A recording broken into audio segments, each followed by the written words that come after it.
Welcome to Thomistic Womanhood. Today's gonna be kind of an awkward video, but it needs to be talked about because I think a lot of us didn't have mothers or aunts to teach us this, and it's a very, very crucial life skill.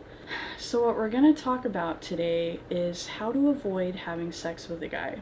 I know some of you may be more religious leaning like me, and you maybe have been told to wait for marriage before having sex, but nobody really tells you how to do that on a concrete basis.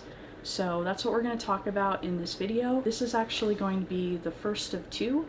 We're going to make one about kind of the obvious ways and then the not so obvious ways. So here we go.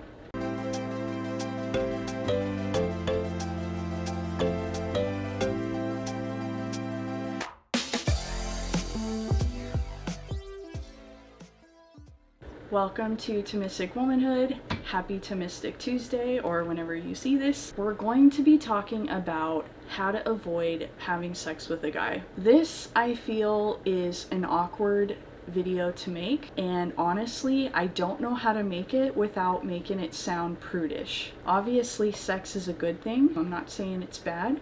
But for those of us who want to wait until we're married, or even if maybe you're not religious or you think the whole waiting for marriage is silly, but you had a hookup with some guy, he never called back, it was a devastating experience and you don't want to repeat that, then this is your video. We're going to talk about how to not have sex with a guy.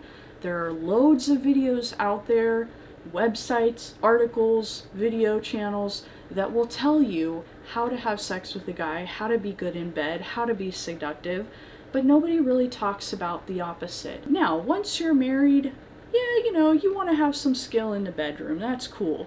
But right now, if you're single and you're dating, it is very much in your interest to hold off on it, on the sexual aspect of your relationship. And even some secular, non-religious dating coaches will talk about that. I think even Steve Harvey says don't sleep with a guy at least for 3 months. So this is not something just religious people are talking about. After the sexual revolution, we have all this like free, easy sex. People are realizing like, hey, maybe that's not a good idea, So today we're going to talk about kind of the obvious stuff, like what to do when you're maybe on a date with a guy, or how to handle it if he's like pushing for more. And then in the next video, we'll go, I'm going to do 2 videos on this topic. The next video will be the less obvious things, kind of the internal preparation factors about you. This video is about you and him. So the first one that we're going to talk about, don't spend the night with a guy. Again, this is in today's day and age, spending the night is often seen as no big deal, but don't spend the night with a guy. You're just asking for temptation. Men are very sexual creatures. Okay, I think they did a study and they said that men think about sex like every 52 seconds and women think about sex maybe like once a day.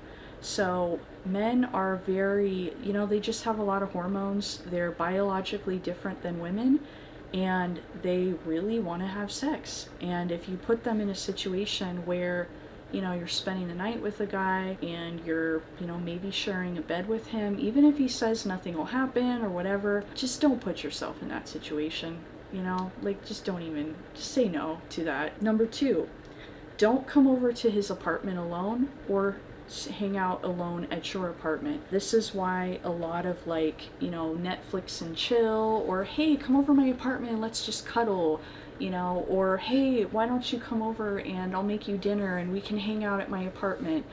Guys should be dating you in public places. They should be taking you out on a date. They should be spending money on you. They should buy you a coffee or they should buy you dinner. They should not be doing this stuff where it's like, oh, just come over to my apartment. No, that's not okay.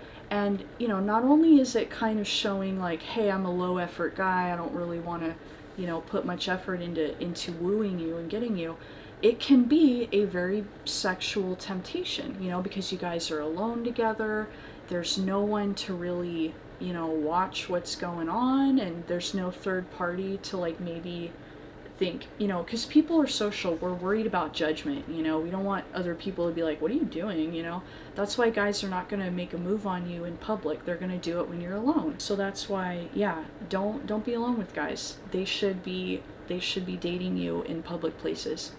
Number 3, don't have long makeout sessions. I'm of the opinion that you should avoid kissing with tongue altogether.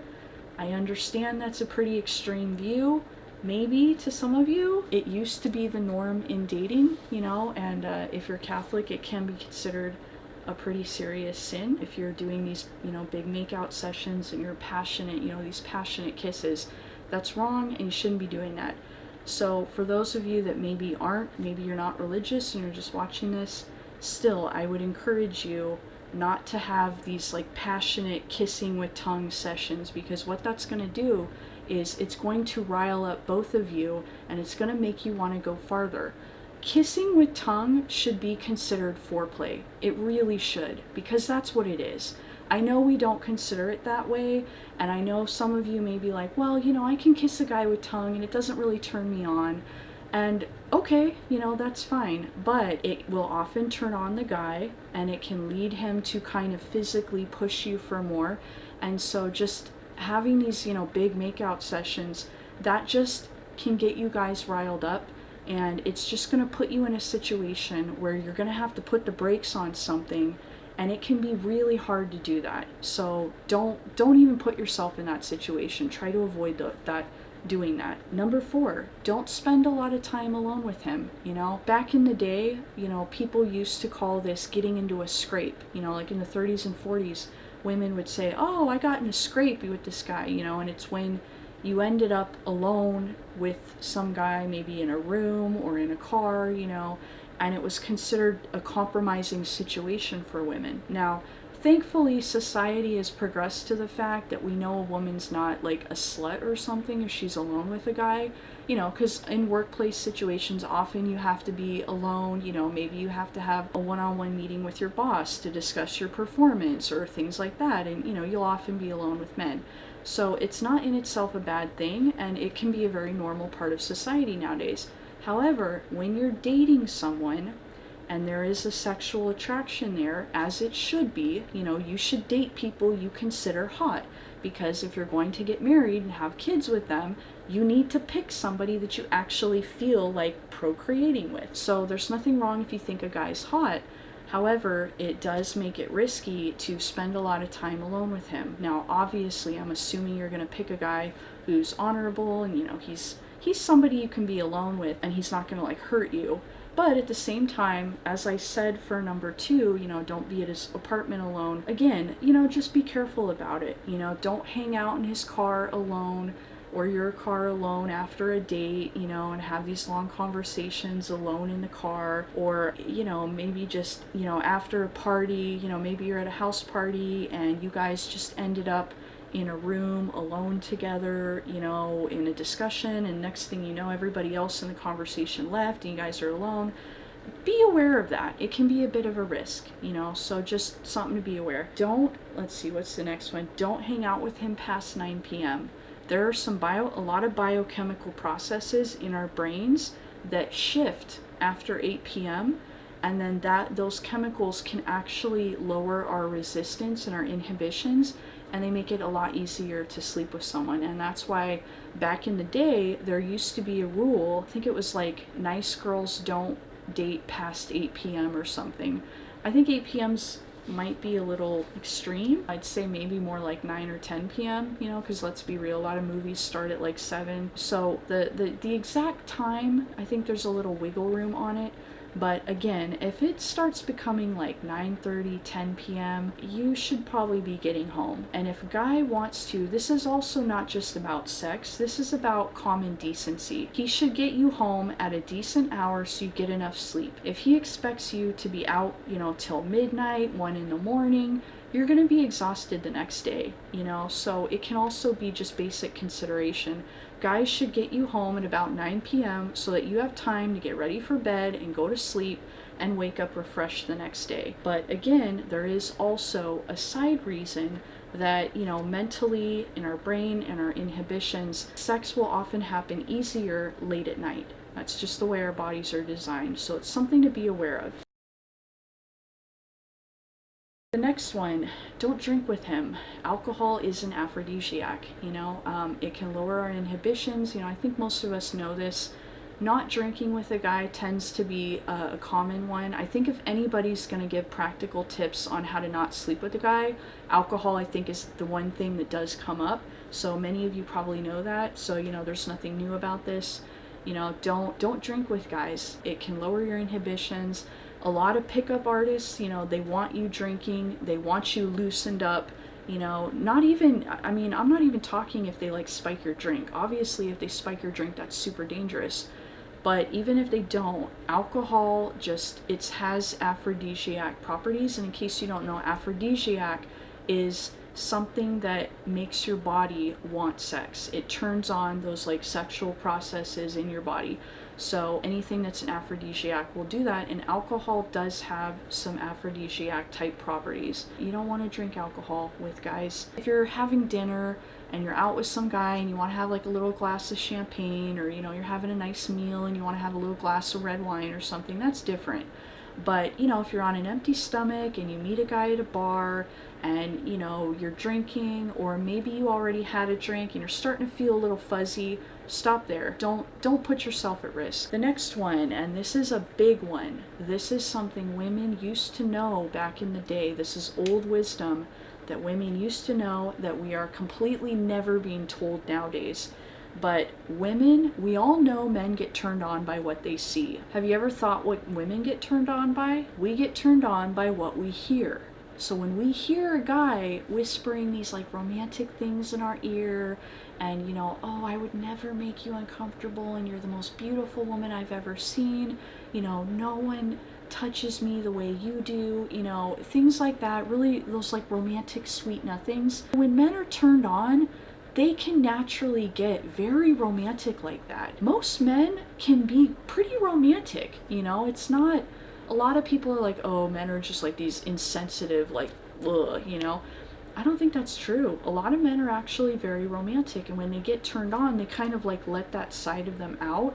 And then, yeah, they say things to you that are very romantic, like you're the only woman I've ever loved, nobody, you touch my life in such a special way. And those things are very arousing for us women, Who doesn't want to be told that you're the best thing that's ever happened to him and that no one's ever touched him like that? For us women, that means a lot to us. And our sex drive is designed to be triggered by men we can bond with and we can stay with. And so when we hear that they love us, then we think, oh, this is somebody to like have sex with, It's instinctive. It's the way we're wired. And so be careful about what you let this guy say to you in these like intimate moments. When you're alone in the car and it's late at night or something, or just when you guys are alone together. A lot of times, men often say it sincerely, they don't realize it's risky. But there are other men that do. A lot of pickup artists know this about women, and that's why they will deliberately say things to you to get you riled up, because they know women are like this. They don't know why, they just know that happens, so they do that. So be careful, when a guy's telling you all these sweet nothings, be aware that it may start turning you on and it may put you in a compromising situation. So be aware of that. If you don't want to hurt his feelings, because it could be a sincere expression and you're feeling a little uncomfortable with it and you don't necessarily want to shut him down, just maybe tell him like, that's so romantic. I really love letters. Could you maybe write it down? Maybe ask for that. I don't know, just an idea. It's up to you. You think of the situation. But so, be careful what you let these men say to you, because us women, we get turned on by what we hear, and this is something our modern society doesn't tell women. Our society tells us that we're like men. Oh, you should watch porn too, and you should be messing with sex toys too, and you should be like men. No, we're not like men. We get turned on by what we hear. When somebody tells us these romantic, super romantic things, we get turned on by that. So that's pretty much, those are the external things. Those are the things that come into play when you're actually, out and about associating with him. Again, I don't know how to say this kind of stuff with it not sounding prudish. Obviously, sex is a beautiful thing, but sex is like fire. It can do really well in a fireplace, and it warms the house. You can cook your food on it, but take it out of the fireplace, take it out of marriage, and it can burn your house down. Maybe some of you watching this, you had a sexual relationship and maybe it profoundly affected your life and maybe you regret it. And so, you can attest that, yeah, it is like fire. So again, these are concrete ways to avoid sleeping with a guy. It's a skill you need to have, because men are very hormonal. Even the best, the goodest, best guy there is, most honorable, he's going to have a weak moment where his hormones kind of take him over. I liken it to temporary insanity. When men get really turned on, they don't know what they're saying anymore. They get to a point where they just really lose control and they don't know what they're doing. It's just the way they're designed biologically. And, we often see this in war as well. Sometimes, soldiers have reported that, in the heat of battle, and things got really bad and they thought their life was in danger. Some of them are like, I don't know what I was doing. I just went off and just started firing at everyone. Men get like this. If they get in an intense enough situation, they can kind of lose control of themselves. So I don't want to scare you. Men are normal, decent human beings. Most men are good, although nowadays you have to be careful. I'd say it's like 50-50. There's a lot more roguish jerk guys out there, but I don't want this to make you scared and, oh, I can't talk to a guy. Don't take it like that. But for those of you that you're confident with men, you want to go on dates, but you're a little worried about this whole I don't know how to what if I get in this situation? I don't know how to say no. These are the ways to avoid these situations. You ideally, my goal in this video is to teach you the situations to avoid, so you're not at that moment where you've got this guy 2 inches away from you and you're having this really awkward conversation of I really don't want to do that. Let's stop. Maybe you've been making out with him for a while and you're like, that's enough. Let's put the brakes on it. That can be a really difficult, awkward conversation. And, sometimes you can avoid it altogether by avoiding the things that lead to it. And so in this video, we're talking about the things that lead to it. So again, this is for those of you that want to save sex for marriage, or for any reason you want to not have sex with a guy, especially one that you think is hot and you like, and you want to pace the relationship. These are some concrete ways to do that. There you go. I'd imagine this is probably an awkward topic, so if you have questions, feel free to leave a comment. And yeah, like, share, subscribe, do all the things. So